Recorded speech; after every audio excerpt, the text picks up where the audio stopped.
Yeah. Oh yeah, that works. It's just everything is reversed. So if they stand on their heads, it might work for them. So when I approach a subject, I like to go back to where it begins. I like Marvel superhero movies and comics. I played them when I was a kid. You too. I like these origin stories.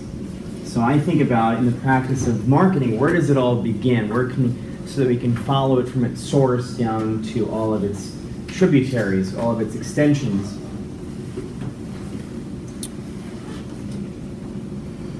So we're going to, by way of answering that question, I'm introducing to you an analysis tool called, quite uncreatively, the 4 C's, because it just happens that these 4 dimensions all begin with a C. But before we can execute a plan, we have to understand the situation that we are in, and these dimensions are areas we need to look at to get an idea of where we're at. The first one is company. And Sun Tzu, probably one of the most overquoted people of all time, the Chinese philosopher, he wrote the book The Art of War, and one of his more popular statements is the one up here on the screen. But what I take away from that, one is knowing your enemies, but also, and most importantly, knowing yourself. So just as in our personal lives, your ability to be effective and have influence is a function of how well you know yourself, it's the same principle applies in the corporate world, where marketing begins with mission. I think of mission, you can think of mission as a formal mission statement. That's certainly one of the ways it can be expressed. But more essentially, mission is a reason for that company to exist, a reason for you to exist. Purpose. It answers the question, why? Why are we here? Now, it's not like you could be a company, you could sell products, and you could be successful over the short term. But companies that are successful over the long term have a common characteristic, and that is a clear sense of purpose. Now, they, over their lifespans, ebb and flow, and they may drift a little bit, but they come back to that. I'm going to give you examples of companies like that. But as a way to explain and unpack that, I want to look at a fragment of a TED Talk featuring a guy named Simon Sinek. You guys familiar with him? No? Okay. Well, this will be very enlightening and I think encouraging, because in the research I've done, companies that have a clear, strong sense of mission, it's over here.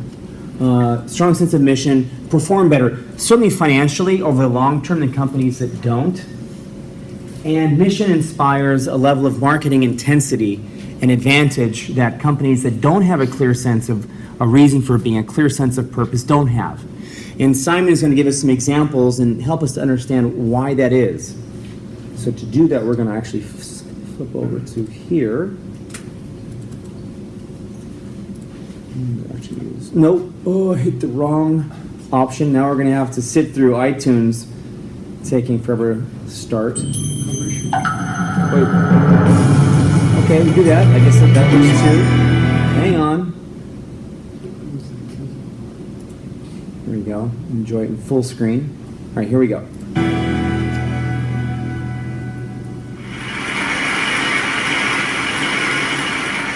How do you explain when things don't go as we assume? Or better, how do you explain when others are able to achieve things that seem to defy all of the assumptions? For example, why is Apple so innovative? Year after year after year after year, they're more innovative than all their competition, and yet they're just a computer company. Now, be aware, this is 2 years before Steve Jobs passed. So Apple was still being relatively innovative at this point. So just kind of shift your perspective back a few years to be able to appreciate what he's saying, the point he's making. They're just like everyone else. They have the same access to the same talent, the same agencies, the same consultants, the same media. Then why is it that they seem to have something different? Why is it that Martin Luther King led the civil rights movement? He wasn't the only man who suffered in a pre-civil rights America, and he certainly wasn't the only great orator of the day. Why him? And why is it that the Wright brothers were able to figure out controlled powered manned flight when there were certainly other teams who were better qualified, better funded, and they didn't achieve powered manned flight, and the Wright brothers beat them to it? There's something else at play here. About 3.5 years ago, I made a discovery. And this discovery profoundly changed my view on how I thought the world worked, and it even profoundly changed the way in which I operate in it. As it turns out, there's a pattern. As it turns out, all the great and inspiring leaders and organizations in the world, whether it's Apple or Martin Luther King or the Wright brothers, they all think, act, and communicate the exact same way, and it's the complete opposite to everyone else. All I did was codify it. And it's probably the world's simplest idea. I call it the golden circle.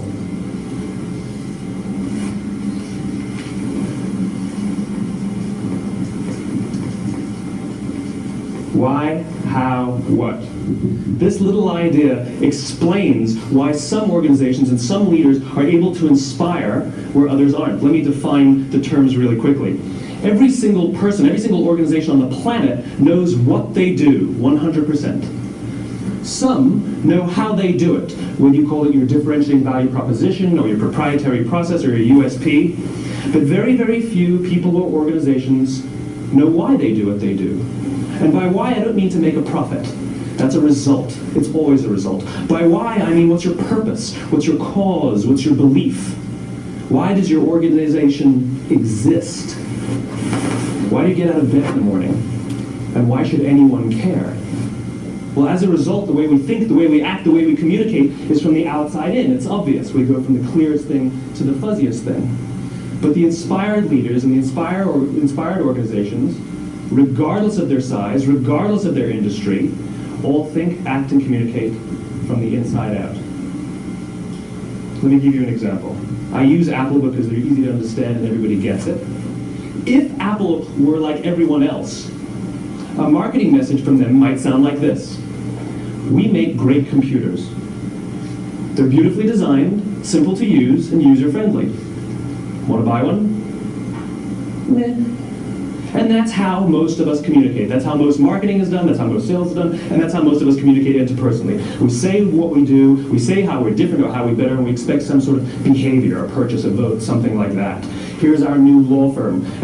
We have the best lawyers with the biggest clients. We have, we always perform for our clients, do business with us. Here's our new car. It gets great gas mileage. It has, leather seats. Buy our car. But it's uninspiring. Here's how Apple actually communicates. Everything we do, we believe in challenging the status quo. We believe in thinking differently. The way we challenge the status quo is by making our products beautifully designed, simple to use, and user-friendly. We just happen to make great computers. Want to buy one? Totally different, right? You're ready to buy a computer from me.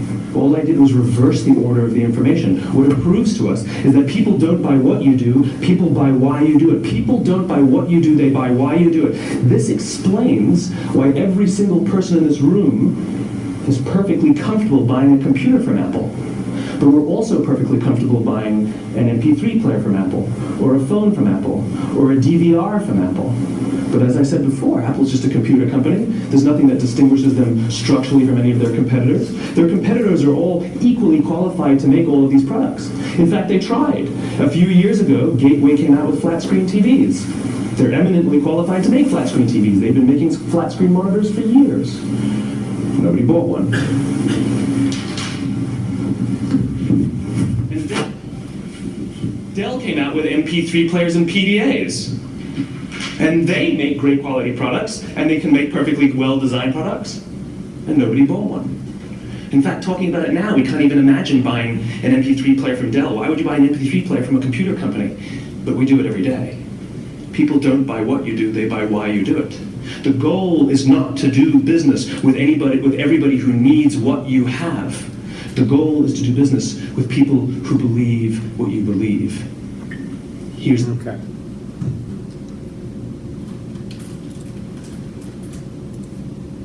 which is why I say marketing begins with mission. Now, there are fundamentals that we will cover about differentiating and innovation that are downstream from this concept. But if we want to create or to influence the development, the renovation of truly great companies who are competitive in both the short and the long term, we need to start with answering that question, why? Christopher, question? Does that apply to something like a commodity? Of course. Food-based? Yep. Well, think about Starbucks. Coffee. Just think about coffee, I guess. So when I was growing up, coffee was, you go to the restaurant and have coffee, you get a quarter, you get the donut shop. Coffee was a commodity. I mean, there was no luxury attached to coffee. And what Starbucks has done, what Howard Schultz did in importing this idea that he saw in Europe, was that it's more than, it could be an experience, it could be more than it is. So with the right type of marketing approach, repackaging something that people think they're common, shoes. Nike is much more than shoes, but that's what they started selling, to sell shoes. Everyone has feet, everyone needs shoes.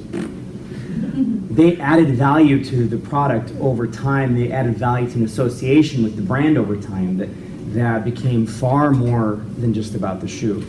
Now, of course, the functional benefits and features have to be there. If it was a lousy shoe, you'd run a mile and it'd fall apart, then it wouldn't work.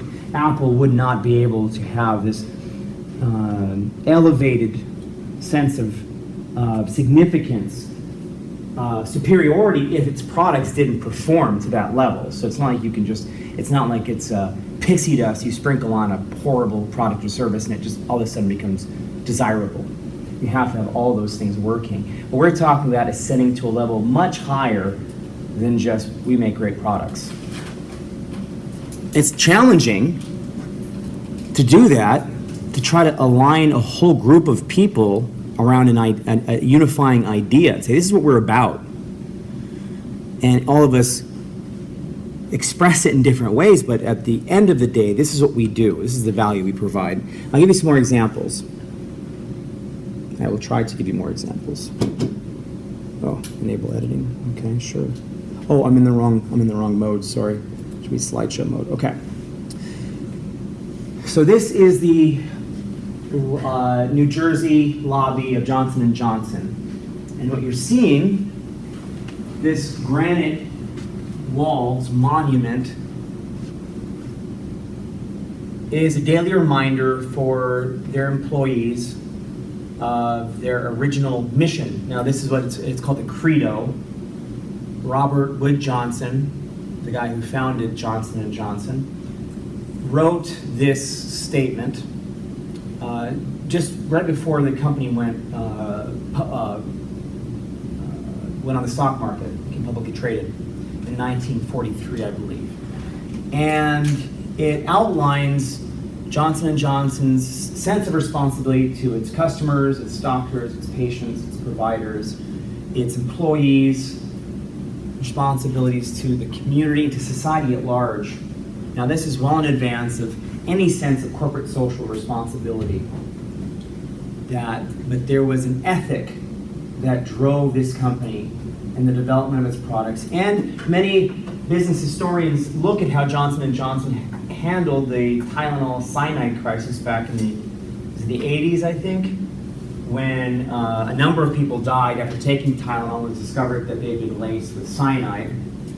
And very much unlike British Petroleum, or Volkswagen or Samsung, that fumbled and bumbled for days and weeks, and it was like, oh, what a horror. Johnson & Johnson moved quickly and decisively. Now, they didn't have the curse of social media and 24/7 news coverage, but they moved decisively, quickly to pull Tylenol from the shelf all over the country at a great cost to themselves, and to take responsibility for what had happened and to investigate, to find out and they never did find out exactly what happened. And it was because of that crisis that we now have those horrible to open, child-proof, adult-proof, ambidextrous-proof bottle caps and all the safety seals and the see on the inside and on the outside of the bottle. But because they had that clear sense of mission, and I'll put the slides up on Blackboard. You'll be able to link back to the page on the Johnson & Johnson website where they talk more about the credo and what it means to them. But for them, it is truly their guiding principle in the decisions they make. And if you read Johnson & Johnson corporate history, you see there's been periods of time where they've strayed, and people held them to that standard, and they always would come back to it. They would realize, you know what, we're deviating from our mission. We've got to come back to this original founding principle, because it explains for them why they are there to do what they do. And as a result, they've been in business for more than 125 years, and they're still one of the most innovative companies in the world. And we'll talk more about Johnson & Johnson. We talk about disruptive innovation and how to inculcate a capacity to disruptively innovate when we get to that part of the course, I think in session 3 or 4. Okay, Google. Well, that's a strange font substitution. So Google's mission, the original mission statement they thought was kind of whimsical and clever, as Silicon Valley types tend to think of themselves, was to do no evil. But the actual mission statement is to organize the world's information, make it universally accessible and useful. And you can see the power of that simple statement to drive and organize their efforts. They've been so successful that now they have to do all sorts of whimsical, silly projects so that the public and the government won't recognize that they are a monopoly, which is exactly what they are. I mean, they're as much a monopoly as Microsoft ever was. But by doing all these other things, these driverless cars and all these things that don't make them any money, they make all their money in advertising and AdWords. By doing all these other things, it's like, hey, look over here, look over here, look over here. Yeah, who uses Bing anyways? Well, it's like 30%, so 70% go to Google, 30% gets split with Yahoo, Bing, all these other little search engines, but it's all there. Guaranteed. Exactly. Yeah. But in any event, you can see the power of that, though, to organize this increasingly large, they grew explosive at an exponential rate, had to add computer scientists and salespeople, but still maintain clarity with what they're doing. You've got to have a clear organizing principle. So all that growth doesn't cause you to become diluted and diffused. Medtronic is another example, hopefully a company that you'll never become a customer of. They make, among other things, pacemakers. And a company that also has 1960s, they've been around for more than 50 years, and is at the forefront of cardiac medical technology. Early 1900s. That's when they wrote their mission. That's what their mission did. When they wrote it in 1960, I'm sorry, yes. Oh, that's right, your background. So, and you can confirm this, they give this medallion to all of their employees, and they expect them to memorize this. And this actually does have, one of the cases that we may look at if we have time, involves Medtronic creating a pacemaker for the Chinese market. And they had a price point they had to get in and out, which was just the things they had to do to get a product that they could sell at a profit in China that would work in that environment. They didn't have all the medical technology that we take for granted here in the States. What they said, the engineers and operations people that were involved in that effort said if it weren't for the mission, we could not have done that. I mean, the mission inspired them to do the difficult things.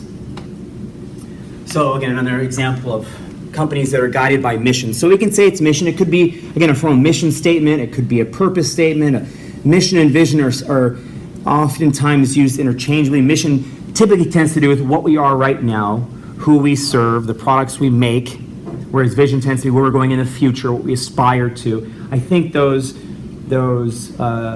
differences are academic. Really what it is what is our purpose? And how do we accomplish that purpose? Who are we here to serve? Because it's in that serving that we're able to create value and generate profits. Southwest Airlines, someone mentioned Southwest, yes, it was you. We'll look at them again when we talk about pricing strategy, but it's amazing that of all of the major U.S. airlines after 9/11, when they were going into bankruptcy, Southwest was prospering and profitable over the long term, and they're a discount airline. So they're a low-cost leader, and that's a study in and of itself. But from a mission standpoint, you can see I mean, their stock ticker symbol is LUV. Now, they started in Love Field in Texas, so that's part of that. But it's also, it reflects the attitude they want their customers to feel. So if you're on Southwest, it's very much like taking a bus ride. It's something that you don't look forward to necessarily, but because their employees have inculcated this idea of friendliness and of warmth, it takes the edge off a little bit. When they was dangling with baggage fees, that's also kind of nice. When your knees are up in your chest, and that's saying a lot for a guy of my stature. But you're just packed into real tight, and you're in the cattle seating, and like you're in the C group, which means you're going to be the very back. You're going to go past every single person. And you're going to be right in the middle between two people. You're going to have to. So, but the attendants and the staff are friendly. That's not something you can just. You better be friendly. It's because they've inculcated that personality as part of their purpose into their culture. Yes. What about like Disney?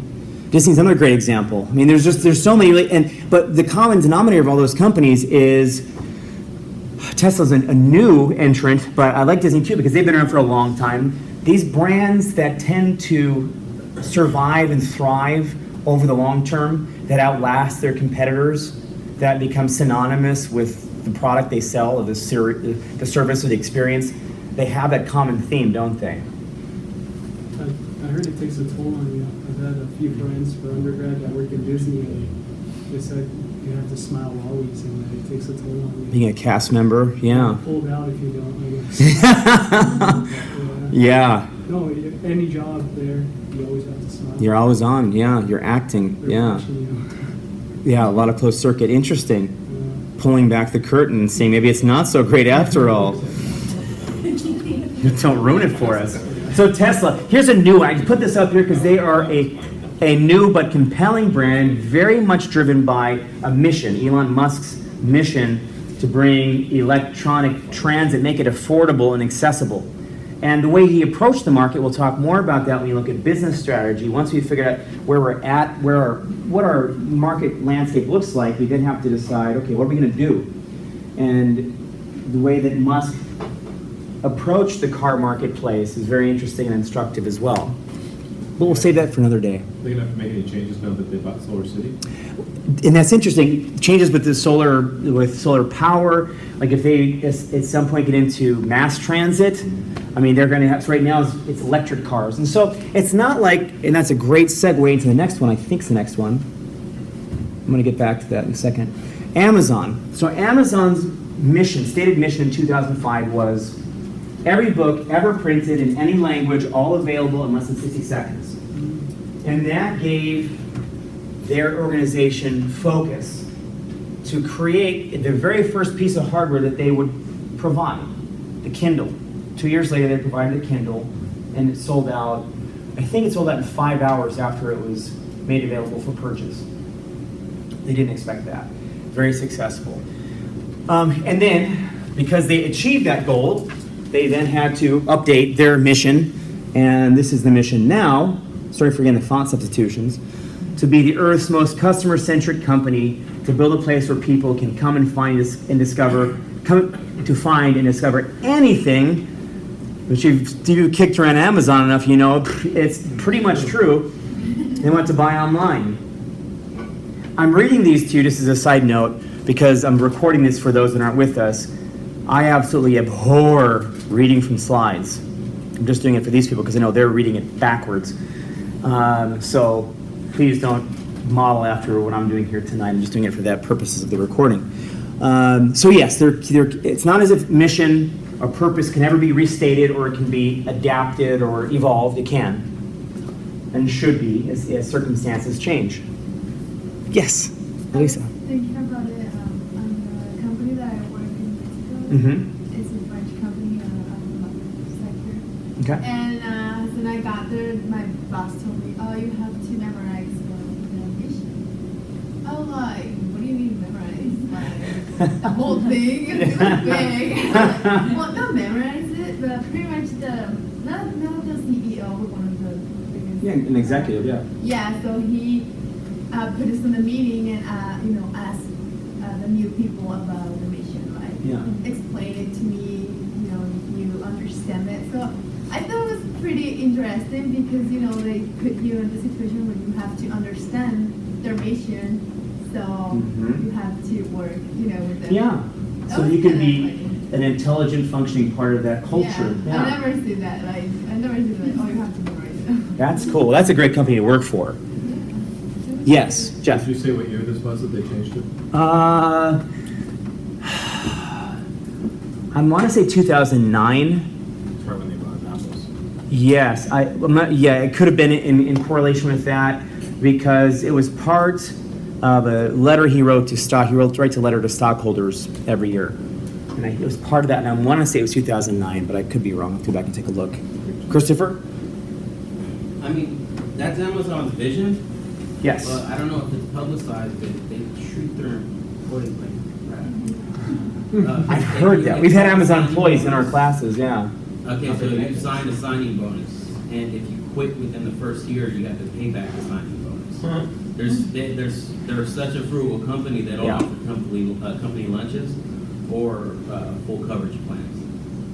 It's a place where you're supposed to harshly, and I worked there for like a month. But that was like when I was like. Is it one of their local warehouses? Yeah, it was seasonal. Okay.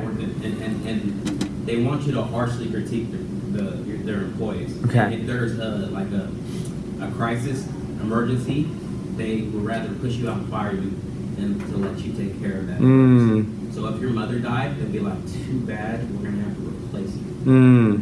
So, Hmm. I mean, people don't know that about Amazon, but that's their vision. Yeah. I just kind of find that ironic because they're willing to take care of everything. Yeah, well, if those experiences are reflective of the culture generally, certainly they have come under criticism because they're such a large company now too, so they get a lot more scrutiny. But Just my point being, Yeah. how could you really rate or quantify the credibility of an organization because everybody's kind of using the same purpose. They want, you know, everybody to hold hands. They want world peace. They want to solve world Yeah. hunger. So that's why. that's a great question, and I think that, and certainly that's not it's not there's inconsistencies. Just like you wouldn't want to have inconsistencies in your personal life between what you want people to think of you and what you actually are. You wouldn't want that in a corporate sense as well. There are numerous examples, like Apple. It was really a PR problem for Apple when it was discovered that people that made its computers in Singapore, or was it in China at Foxconn, were jumping out of their windows. They were so depressed. They'd been indoors, working on these just mass manufacturing lines for so long, they were just out of their skulls. And so Foxconn had to install safety nets out of the first floor, exterior of the buildings to catch them when they fell. Oh, and Nike discovered that some of Nike's apparel products were made in Thai sweatshops. Yeah, so those are things, or Google, when it was discovered that many of its server farms are powered by carbon dioxide belching diesel plants. So there are things that, that's inconsistent, if that's their value.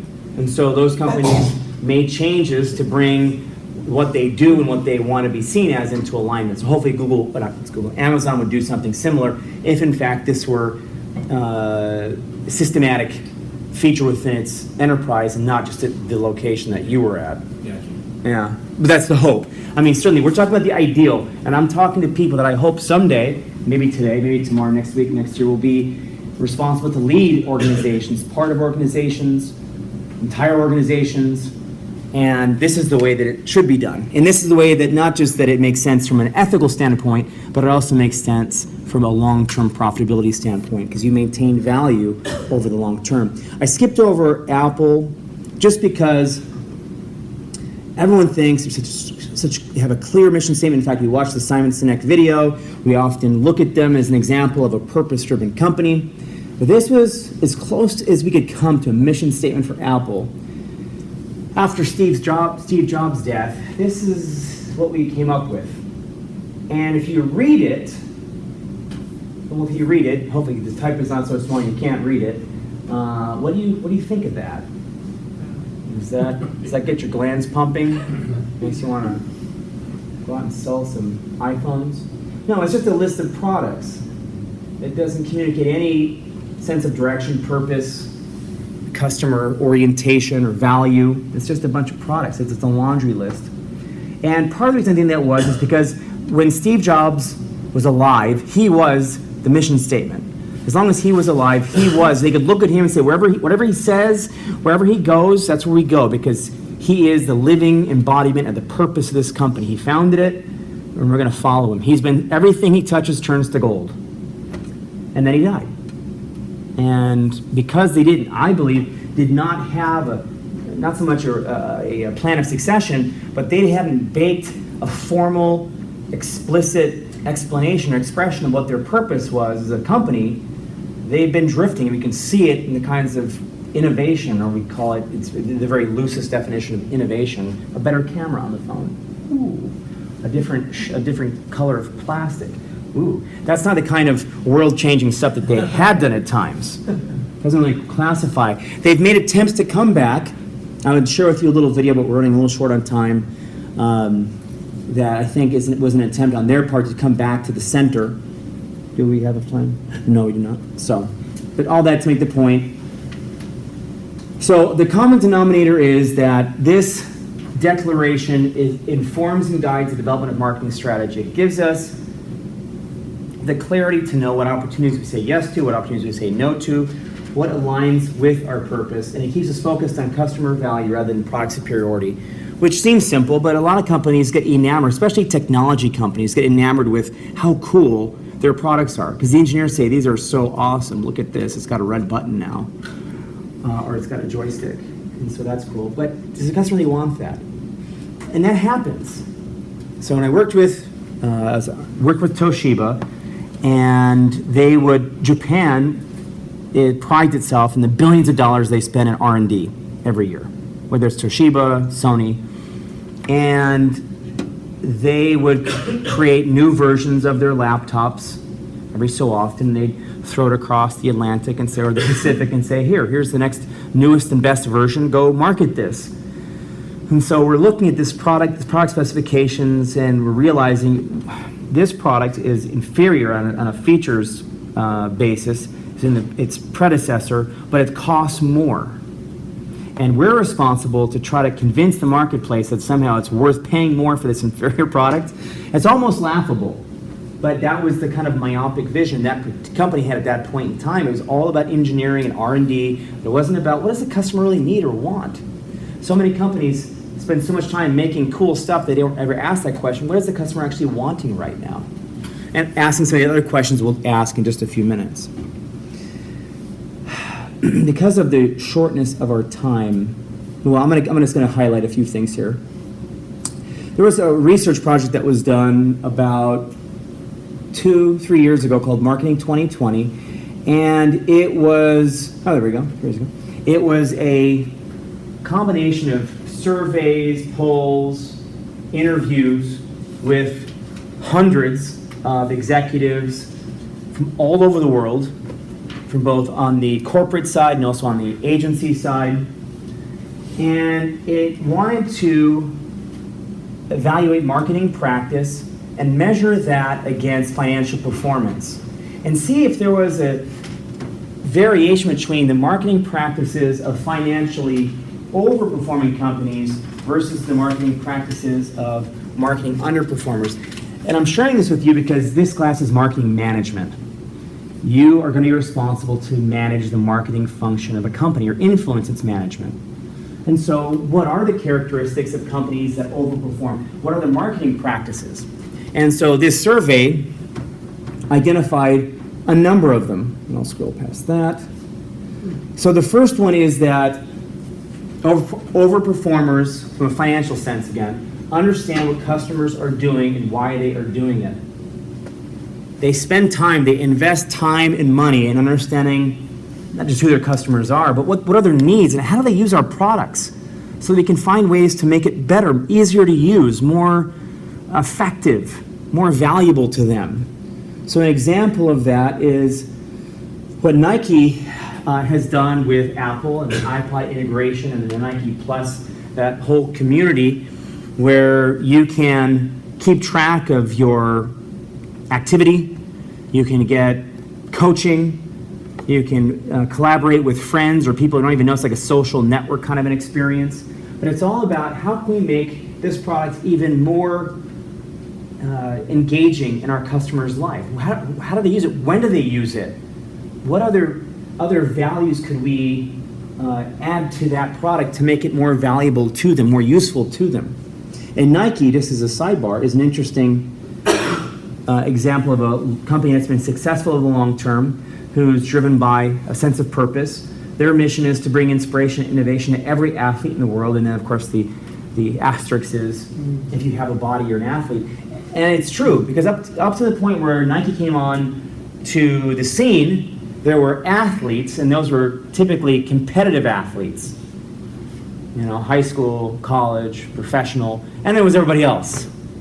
You wouldn't call yourself an athlete. That's ludicrous. Yes. Could another thing that Nike be doing is adding more products to the product line so they could add more revenue? Because Sure. They're attaching kind of like Sure. Yeah. kind of like the movie revenue model. They break it down for movie theater, Mhm. DVD, It's just other revenue streams. Sure. just to add other revenue Yeah. streams. So in adding value, we're also adding profit back to the company as well. Yeah. So it's a symbiotic exchange. I'm giving you more, and you're giving me more too.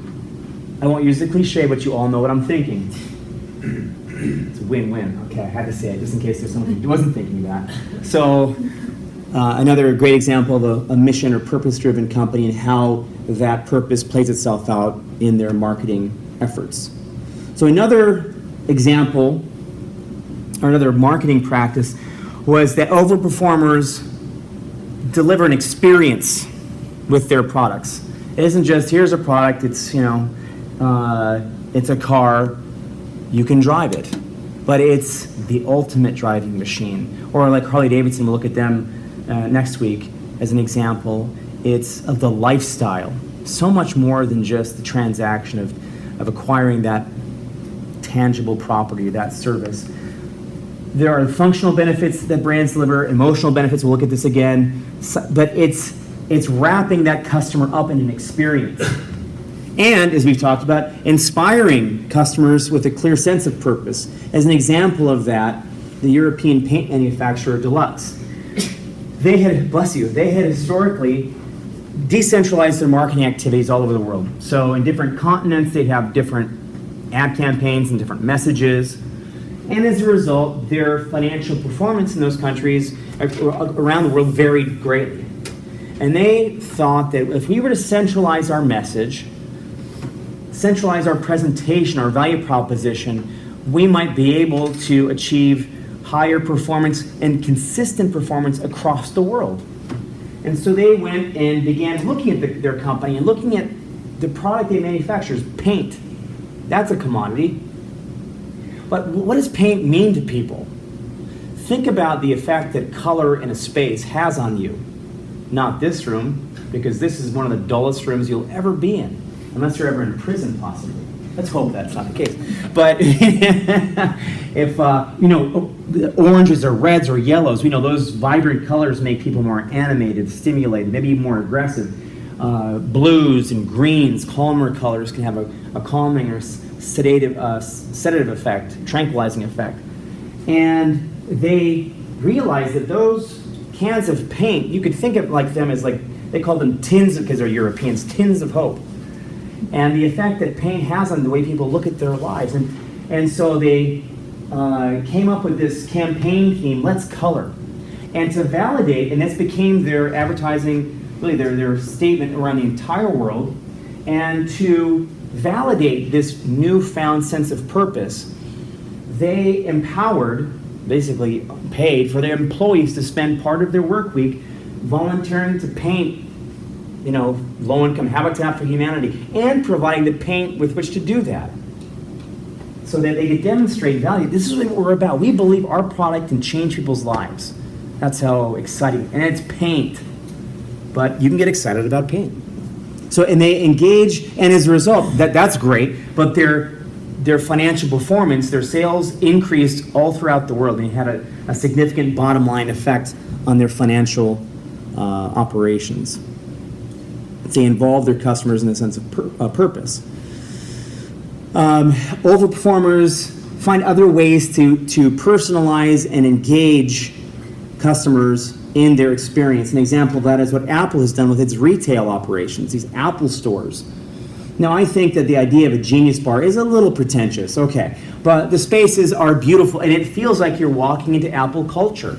It's simplistic, it's elegant, it's approachable. It's crowded. There's that.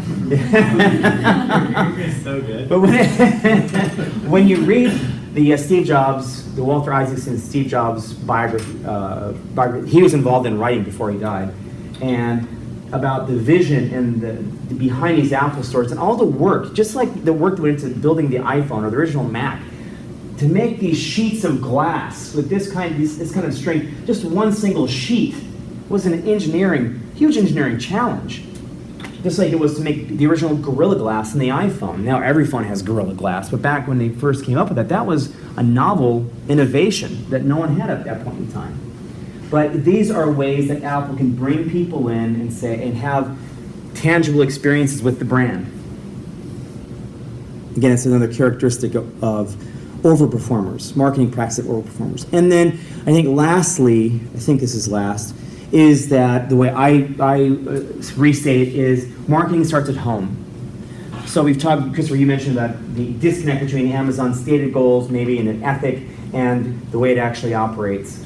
And we've all worked in places like that, possibly not to that degree, but to some, variation on that. It's like we have these great ideals, and that. Most companies don't have the great ideals. They operate as if they were commodity widget manufacturers. But for overperformers, marketing starts here.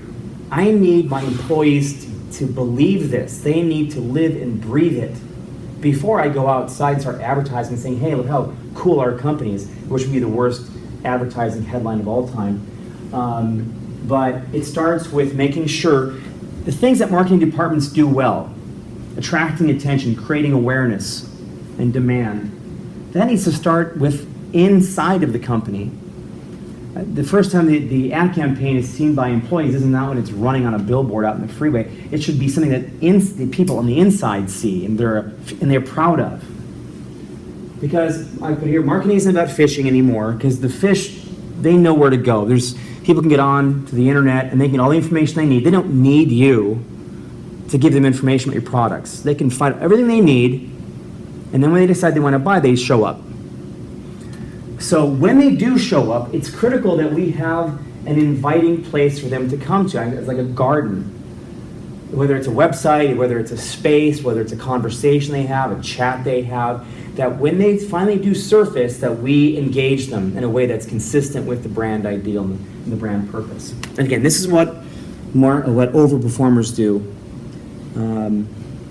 Examples, Google and Zappos. Google is yes, you do. Yeah, that's in the movie. Yes, and they do a good job of. There was one of the books I read about Google called In the Plex, and they talk about the way that they interview candidates for hire at Google. And one of the things beyond technical competence and is a characteristic called googliness. Are you googly enough? Which is like a big portion nerd, that's part of the equation. Well, another little bit is, have you ever been to a Burning Man? That dirty little thing out in the desert. But there's other things, there's kind of a whimsy thing to it as well, and I'm sure a little taint of superiority. But you've got to have that personality, that disposition in order to, not just to function and to thrive there, but to be an expression of the brand ideal. Same thing with Zappos. Someone mentioned Zappos got purchased by Amazon. One of the things that they do with their employees is, now I'm not sure if it's part of, they give you a bonus and they take it back, but what I've heard from Zappos is that they will give out $1,000, $1,000 to $3,000 bonus to someone to quit within the first 90 days. Because they don't want you working there unless you want to be there. They'd rather have you gone and save them the headache of having to take a year or two. How do they measure that? Well, if you say I want to quit. Offer they put it in training. When you go on training, Yeah. So if you want to quit within the first night, if you stay there for probably 90 days in a day, then you probably wouldn't have the offer anymore. But it goes back to the importance those companies place on having a consistent culture, a strong culture. so that when customers come into contact with it, they express the same ideal, the same message. Okay, so here we go. We talked about company. Next thing to talk about, that should be context. I'm not sure why context should be highlighted there. Now we're looking at the terrain surrounding our company. So we started with, what are we about? I mean, there's a lot more things we could talk about, and we will get into some of those later. And I want to look at the environment within which we're working. And this is where I think it's helpful to use a metaphor. For me, I think of marketing like a military engagement. Most of history is military history, for better, for worse, mostly for worse, and it provides us a lot of insights into how strategy works. And so what you're seeing here is a painting that depicts part of the battle at Gettysburg, the part where the Confederate Army was charging, trying to take this high ground. It's called Pickett's Charge, and the Union Army had control of that, and they had a much smaller force at that point that was responsible to hold the high ground. Because in a military context, it's evidently much better, it's advantageous to fight going downhill than it is to fight going uphill. And if you think about that, it makes a lot of sense. So the Union had an advantage in this battlefield environment. But when you look at the battlefield, you see there are all sorts of things that you have to take into account. If you're a military planner or if you're a marketing planner, you have to think about, well, one, what is the objective? In this case, take that hill. Second, we'll look at the battlefield itself. What kind of terrain? It's rocky, or maybe it's a plain, maybe it's a swamp, maybe it's a desert. Who knows? I mean, that has what kind of weather? Is it cold? Is it hot? All of that affects our planning. The actors on the battlefield. We have obviously the people shooting in our direction, but we might also have allies. Maybe there's a farm nearby that can supply food and water and shelter for wounded troops. We need to know about those allies that are available. Inventory. So we may have lots of food, but not a lot of bullets, or a lot of bullets, not much food. So those are advantages and deficiencies that we have to know before we head out into battle. You have to run into battle and then realize, oh, nobody brought bullets. I guess we have to use our bayonets. Okay. So then there's strategy. Also think about when we're going to execute, what are we going to do at a day or at night, a certain time of the year? We have to maybe an angle of attack. So in the colonial revolution, you have pictures of the colonial army and the British army, and they're like two rows, and they're like, seriously, just full frontal attack. And military historians have looked at the major military engagements of history and found that when armies were victorious, it was usually, a majority of the time, it was because they found an angle. They didn't fight head on, they came in at an angle. And they were able to find a weak point, and they exploited that weak point. So in the same way, we have to come in to the market at an angle. And then lastly, tactics. Those come last. A lot of companies think, let's do advertising. But they have no idea what the objective is. They don't have any idea what the marketplace looks like, who the adversaries and the allies are, what their strengths and weaknesses are. They think they need to get something done. And they waste time and money. They create demand for products that aren't ready for market. Or don't have enough of them to sell, and they end up failing. We don't want to do that. So for us, we want to consider these three ideas in our situation analysis. And they're synonymous with SWOT. You guys who've been through half the MBA program have, I'm sure, heard SWOT, and when you hear it, maybe it sets like this like immediate narcoleptic fit. But it is a very simple and powerful tool that we can use to assess our advantages and deficiencies, and also what opportunities and threats may exist out in that battlefield environment. So, for example, let's say that you are a car dealership, and a strength that you might have, maybe you sell a desirable car. Maybe you sell, what's a desirable car brand? I mean, Mercedes is an obvious one. You sell Toyotas. They've got a good reputation. Yeah, that's a sexy car, but I'm not sure that's for us a very narrow demographic. Okay, we'll go with Dodge Charger. It's a cool car. So that's an advantage. You got a cool car to sell Maybe a weakness might be that you have a horrible location. You know, you're not in the right location for the people that, or it's in a location that people who might want to buy your car, they don't want to go there. Or it's too far away, it's not a great spot, it can make it carjacked, who knows what the issues are. Your facility looks shabby. You've got a great product, but the environment is not pleasing. Opportunities could be gas prices are coming down, and now cars that just burn a ton of fuel are now becoming more accessible. It's like, okay to have a V12 because gas is so it's like a cent a gallon, so no problem. But a threat could be, turmoil in the Middle East, which is going to eventually start causing the price of gas to increase again, or oil, which leads to gas. So those are examples of strengths, because now strengths and weaknesses are internal, things you can control. You can control your personnel, your policies and procedures, the products you manufacture, your reputation, it's partially under your control, because you're based on your behavior. And weaknesses also things within your control. Your capital or lack thereof, antiquated manufacturing equipment, or maybe it's contemporary. Opportunities and threats, those are external things you cannot control.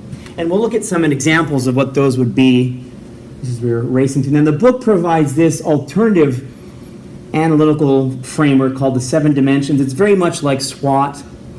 They break some items up for more granular detail, but for me, I think SWOT is entirely sufficient to capture the amount of information you need to upon which to base an intelligent marketing plan.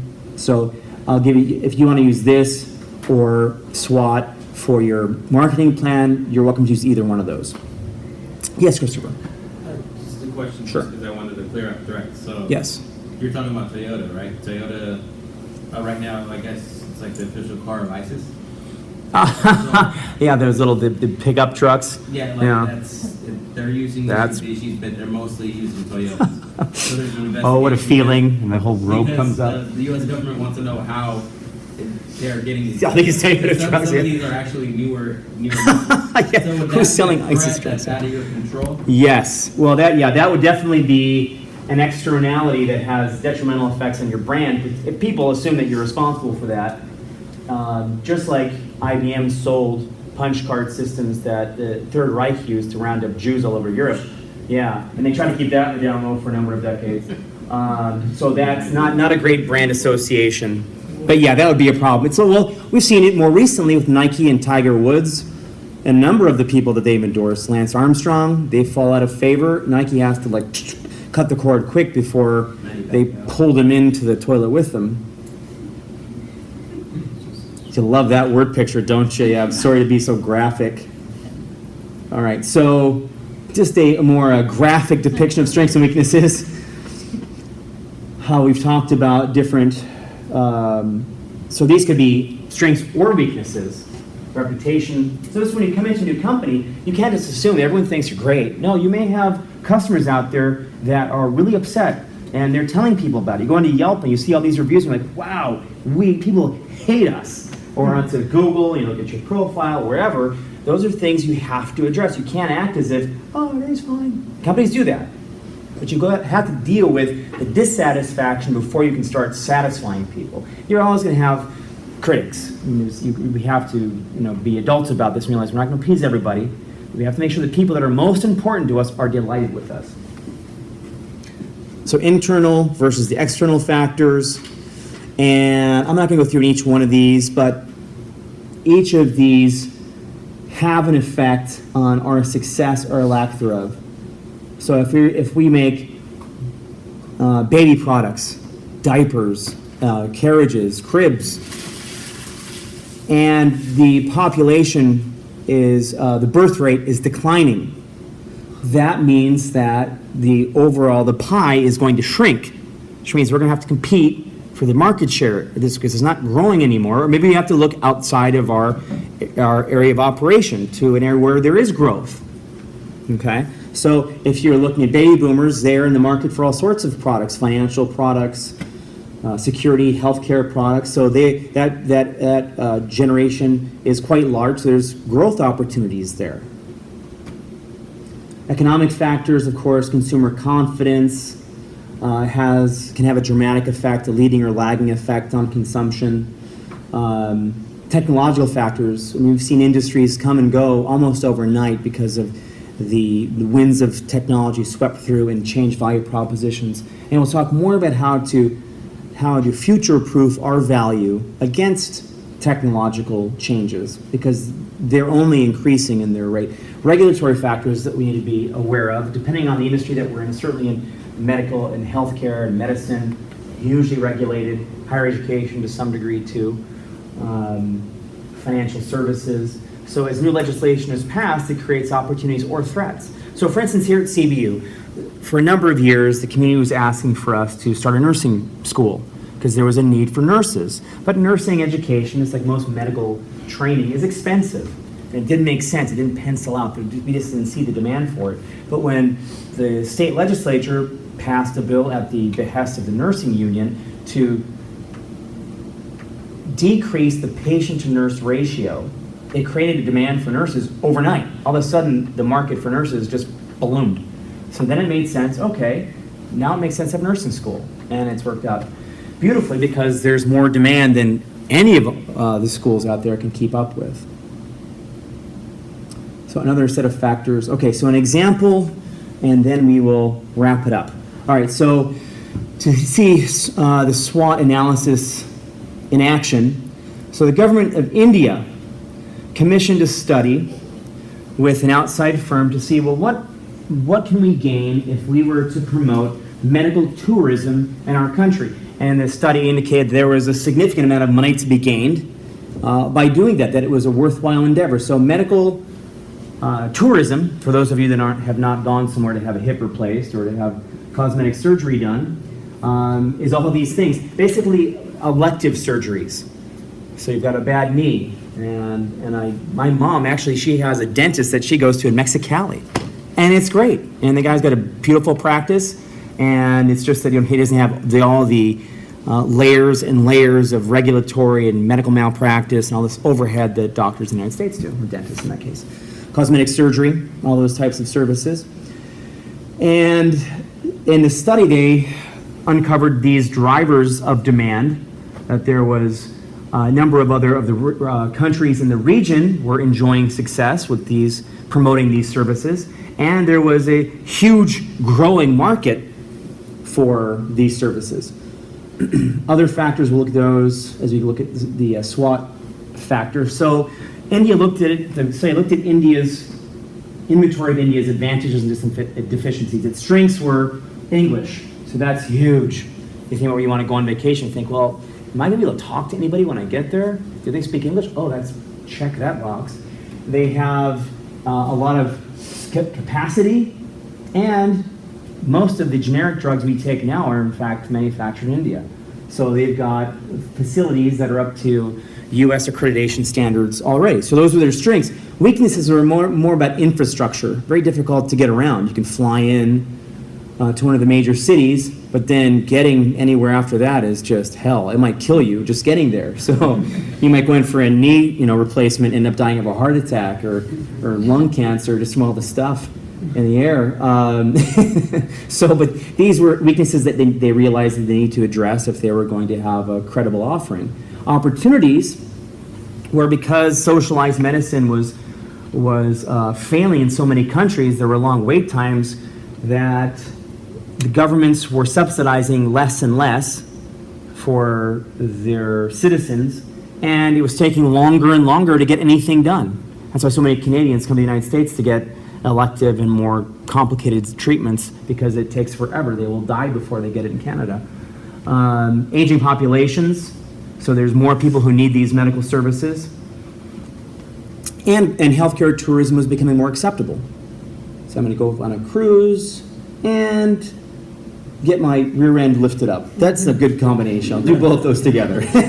They couldn't see that here. Thank goodness there's no record that happened. Okay, so just you guys know. We'll keep it between us. So the threats, they had competitors that were years ahead of them that had already figured out the model, and they had other options and other benefits to provide. India is not usually thought of as as like a vacation destination. I mean, it's an exotic destination, but not in the comparison to Costa Rica. And then there were accreditation issues that they had to deal with as well if they were going to have a valid presentation marketplace. So this is an example to you of using SWOT to size up a situation and see, okay, what assets do we have at our disposal? What deficiencies do we have to deal with and address? Maybe we can't deal with them, but we can at least minimize them. Make sure that our plan minimizes our reliance on these deficiencies and maxes our reliance on our advantages. And maybe through alliances, we can make up for those things. So people think about, how do I bring my product to market? I can't just go hire a salesperson or open up a retail store in downtown LA, but I can put myself on Amazon. I mean, Amazon's got people coming to it, right? I just put up a profile and get my products up there. So that's an example of an alliance that allows you to do more than you could all by yourself. All right, any questions about that? You guys want to go to India to get some cosmetic surgery done? Yes, Christopher. I mean, Thailand, the threat that Thailand doesn't have the population of India. So I would say India is more advanced because they have more resources, like physical resources, in order to create these. Well, yeah, maybe over the long term, they could eventually be way ahead of Thailand and Costa Rica. But at this moment, time equals zero, both these countries were far more advanced and more experienced. So India had some catching up to do. But I agree, India has more capacity by virtue of having a much larger population. And much more people. That I don't know. I I just- don't know. Costa Rica is pretty awesome. Costa Rica has been a stable representative democracy for decades in a sea of turbulence. So, you know. In terms of making sense, yeah. Yeah, they are an outlier for sure. Okay, so geopolitics aside, I'm gonna cut it short there. I think I've abused you enough. I'm gonna give you, isn't that pleasant? So what we have, do we have any questions? No, okay, good. Not that the questions are bad, I want you guys to have questions, I know you're also tired. So between now and next week, you have your reading, you have your quiz, you will read your Microsoft Office case, correct? I think that's it. So I've tried to set up the reading so that you do most of the bulk of the reading, at least in the textbook, in the first half of the course, so we roll into the and the concept report done, that's kind of at the same time. But the simulation, the team project, the simulation, the plan, you're pretty much done with all of your reading, and you can focus almost exclusively on getting ready for lectures and those team projects. Hoping that's the way it'll work out for you guys. Okay, Jeff? You say you're posting these slides on Blackboard? I will. I'll post the slides on Blackboard for you guys to